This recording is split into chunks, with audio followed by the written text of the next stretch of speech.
मित्रों, आज की वीडियो में हम आपको एक कहानी के माध्यम बताएंगे कि मनुष्य का भाग्य कब लिखा जाता है और भाग्य का लिखा क्यों नहीं मिटता है। मनुष्य अपने भाग्य को क्यों नहीं बदल पाता।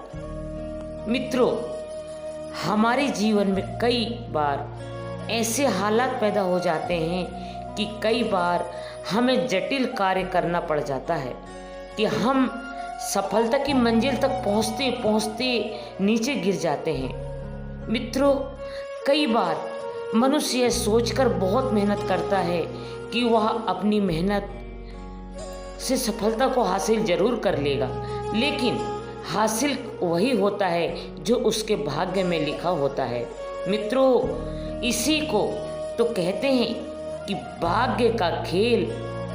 मित्रों, आप में से कई सारे लोगों ने अपने जीवन में यह अवश्य ही सुना होगा कि जो भाग्य में जो लिखा है वही होता है। चाहे तुम कितना प्रयास कर लो, तुम्हारे साथ वह होकर ही रहता है जो उसके भाग्य में लिखा होता है।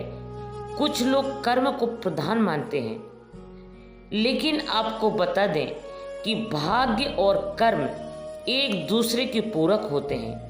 इन दोनों के बिना कोई भी जीव जंतु नया जीवन पाने की अभिलाषा तक नहीं कर सकता है। मित्रों, आप लोगों का ज़्यादा समय न लेते हुए कहानी की शुरुआत करते हैं। एक बार भगवान श्री कृष्ण जी अपने सिंहासन पर विराजमान थे। तभी अचानक वहां पर देवी रुक्मिणी आ जाती है और बड़ी ही चिंतित मन से भगवान श्री कृष्ण जी से कहती है, हे प्रभु, आज मेरे मन में एक प्रश्न अपना विकराल रूप ले रहा है।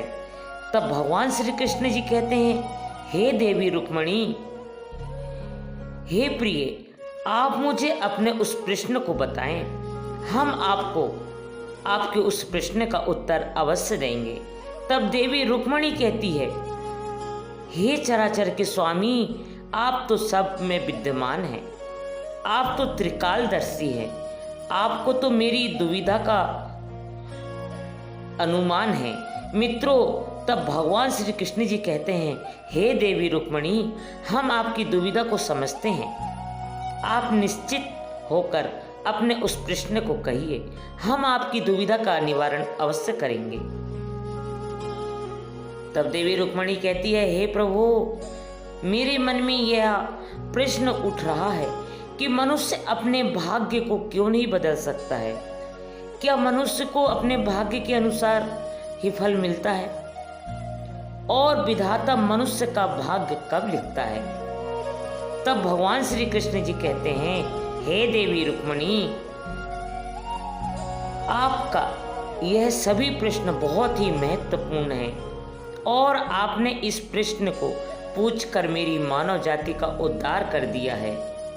मैं आपके इस प्रश्न का उत्तर आपको एक अत्यंत महत्वपूर्ण कहानी को सुनाकर दूंगा, परंतु आपको इस कहानी को शुरू से ही लेकर अंत तक सुनना होगा।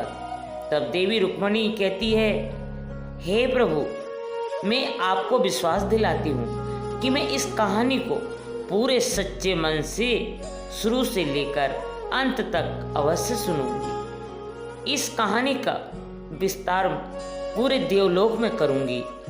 मित्रों, भगवान श्री कृष्ण जी कहते हैं,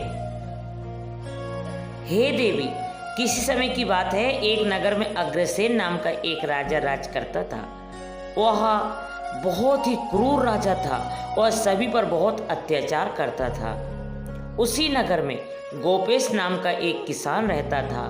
वह बहुत ही गरीब था। उसका जीवन बहुत ही कष्ट से गुजर रहा था। इस वजह से वह बहुत ही परेशान रहता था। एक दिन उसके घर के पास से एक महात्मा जी गुजर रहे थे।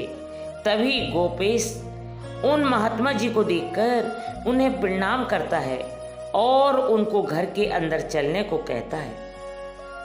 फिर वे महात्मा जी गोपेश के घर में चले जाते हैं। फिर वह गोपेश नाम का किसान उन महात्मा जी का अच्छे तरीके से अतिथि सत्कार करता है, जिससे वे महात्मा जी उससे बहुत ही प्रसन्न हो जाते हैं और उनसे कहते हैं, हे पुत्र, जल्द ही तुम्हारे घर में एक पुत्र जन्म लेने वाला है। वह तुम्हारी गरीबी को दूर करेगा और वह आगे चलकर इस नगर का राजा बनेगा। उन महात्मा जी की बात सुनकर वह गोपेश उन महात्मा जी से कहता है, विप्र, ये कैसे हो सकता है?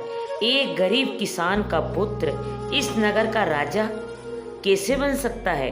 तब वे महात्मा जी कहते हैं, गोपेश, यह तो तुम्हें वक्त आने पर ही पता लग जाएगा। इतना कहकर वे महात्मा जी वहां से चले जाते हैं। धीरे धीरे यह बात पूरे नगर में हवा की तरह फैल जाती है कि गोपेश नाम के किसान के घर में एक ऐसे पुत्र का जन्म होने वाला है जो उसकी गरीबी को दूर करेगा और वह बड़ा होकर इस नगर का राजा बनेगा। जब यह बात उस नगर के राजा अग्रसेन को पता चलती है तो वह बहुत ही क्रोधित हो जाते हैं।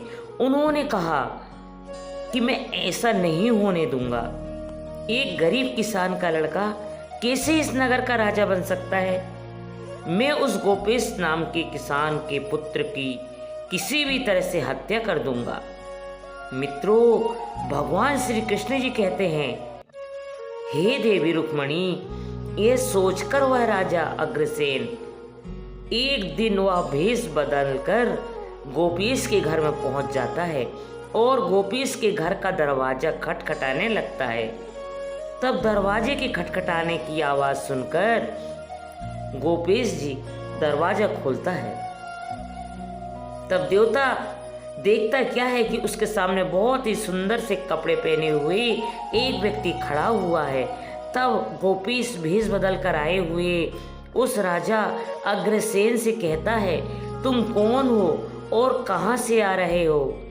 तब वह भेष बदल कर रखा हुआ राजा अग्रसेन कहने लगता है, भाई, मैं एक व्यापारी हूँ और दूसरे नगर से आ रहा हूँ। मैंने सुना है कि तुम्हारे घर में एक ऐसे पुत्र का जन्म होने वाला है जो बड़ा होकर इस नगर का राजा बनेगा। तब गोपेश कहता है, हाँ भाई, उन महात्मा जी ने तो यही कहा था कि मुझ गरीब के घर में एक राजा की तरह राज्य करने वाले पुत्र का जन्म होने वाला है। गोपेश की बात सुनकर वह राजा वहां से चला जाता है और वह गोपेश के घर में पुत्र के पैदा होने का इंतजार करने लगता है। उसके कुछ ही महीनों के बाद गोपेश के घर एक पुत्र का जन्म होता है। वह देखने में बहुत ही सुंदर होता है। उसके देखकर कोई भी उस पर मुग्ध हो सकता था। उसका नाम देवेश रखा गया। गोपेश के घर में देवेश के जन्म होने के कुछ ही दिनों में किसान का घर खुशियों से भरने लगा और अब गोपेश किसी भी चीज की कोई जरूरत नहीं थी। उसके घर में सब कुछ था जिसकी उसे जरूरत थी। अब देवेश 16 वर्ष की आयु का हो गया था। एक दिन गोपेश उन महात्मा जी की बातों के बारे में सोच रहा था कि मेरा पुत्र बड़ा हो गया है, लेकिन पता नहीं वह इस नगर का राजा बनेगा या नहीं। इतने में ही राजा अग्रसेन उसके घर के पास आकर रुक जाते हैं और उससे कहने लगते हैं कि क्या तेरे ही घर में इस नगर का राजा बनने वाली संतान ने जन्म लिया है? तब गोपेश जवाब देते हुए कहता है, हाँ महाराज, मेरे ही घर में इस नगर का राजा बनने वाली संतान का जन्म हुआ है। फिर गोपेश के घर से उसका पुत्र निकलता है और वह राजा को प्रणाम करके कहता है। तब राजा अग्रसेन अपने सैनिकों से कहते हैं, इसे बंदी बना लो। तब उस लड़के को राजा के सैनिक देवेश को बंदी बनाने लगते हैं। तब गोपेश राजा अग्रसेन के सामने हाथ जोड़कर बैठ जाता है और चीखने और चिल्लाते हुए कहता है, हे महाराज, आप मेरे पुत्र को छोड़ दो। मेरा पुत्र निर्दोष है। लेकिन राजा अग्रसेन देवेश को छोड़ने के लिए तैयार नहीं होते हैं और उसे घसीटते हुए एक जंगली जानवरों के वन में छोड़ देते हैं। उस वन के जानवर बहुत ही खूंखार होते हैं। मित्रों, भगवान श्री कृष्ण जी कहते हैं, हे देवी, उस नगर का राजा अग्रसेन अपने मन में सोचने लगता है कि इस वन में जो खूंखार जानवर रहते हैं वे इसको मारकर खा जाएंगे। फिर कहाँ से यह मेरे होते हुए इस नगर का राजा बनेगा। लेकिन कहते हैं ना कि भाग्य का लिखा कभी नहीं मिटता। जब उस राजा ने देवेश को उस वन में छोड़ दिया तब उसने अपने बचाव के लिए कुछ तरकीब निकाली और वह उस वन से निकलकर वह एक नगर में पहुंचा। कई दिनों तक चलते चलते उसकी हालत गंभीर हो जाती है। अब तो उसने चला भी नहीं जा रहा था। इसी अवस्था में देवेश एक ब्राह्मण के घर के पास पहुंच जाता है और वह जमीन पर गिर गया। तब उसे एक ब्राह्मण उठाकर अपने घर के अंदर ले गया और भोजन कराया। तब उस ब्राह्मण ने देवेश से पूछा, हे पुत्र, तुम कहाँ से आ रहे हो और तुम्हारी यह हालत किसने की है। तब उसने सारी कहानी कह सुनाई। तब ब्राह्मण ने उसे अपना शिष्य बना लिया और उसे अपने घर में रुकने के लिए कहता है। तब देवेश भी उनकी बात को मान लेता है और वह पढ़ने लिखने में बहुत तेज था। एक दिन वह ब्राह्मण अपने शिष्यों को शिक्षा दे रहा था। उसके सभी प्रश्नों का उत्तर देवेश तुरंत दे रहा था। तभी वहां से राजा अग्रसेन अपने रथ से गुजरने लगते हैं। वे देवेश को देखकर उसे पहली ही बार में पहचान लेते हैं कि यह उसी किसान का पुत्र है जिसे उसने खूंखार जंगली जानवरों से भरे हुए वन में छोड़ दिया था। वह राजा देवेश को अपने पास बुलाता है और उससे कहता है, तुम मेरा एक संदेश रानी जी के पास पहुंचा सकते हो क्या।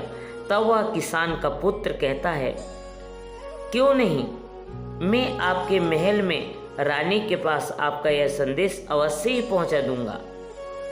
मित्रों, भगवान श्री कृष्ण जी कहते हैं, हे देवी रुक्मणी। उसकी बात सुनकर राजा अग्रसेन देव को एक घोड़े पर सवार कर देते हैं और राजा अग्रसेन भी अपने नगर की तरफ जाने लगते हैं। फिर देवेश को राजा के महल पहुंचते पहुंचते सुबह से शाम हो जाती है तो वह एक वन के पास पहुंच जाता है। तभी उसे एक कुटिया दिखाई देती है। वह उसी कुटिया के अंदर बिना किसी की आज्ञा से घुस जाता है। तब उस कुटिया के अंदर बैठी हुई बूढ़ी काफी उम्र की लगती है। कहने लगती है, अरे पुत्र, तुम कौन हो और तुम बिना मेरे इजाजत के मेरी कुटिया में कैसे घुस आए। तो वह देवेश जवाब देते हुए बोलता है, माँ, मैं इस नगर के राजा के महल में उसका एक संदेश देने जा रहा था और महल पहुँचते पहुँचते मुझे शाम हो गई, इसलिए मैं इस कुटिया के अंदर आ गया। तब उस बूढ़ी काकी को उस पर दया आ जाती है और इस कुटिया में नहीं रह सकते हो, अभी थोड़ी देर में चोर चोरी करके इस कुटिया में आने वाले हैं। तब किसान का पुत्र कहता है, माँ जी, मैं थोड़ी देर से यहाँ पर विश्राम कर लूँ, जो होगा देखा जाएगा।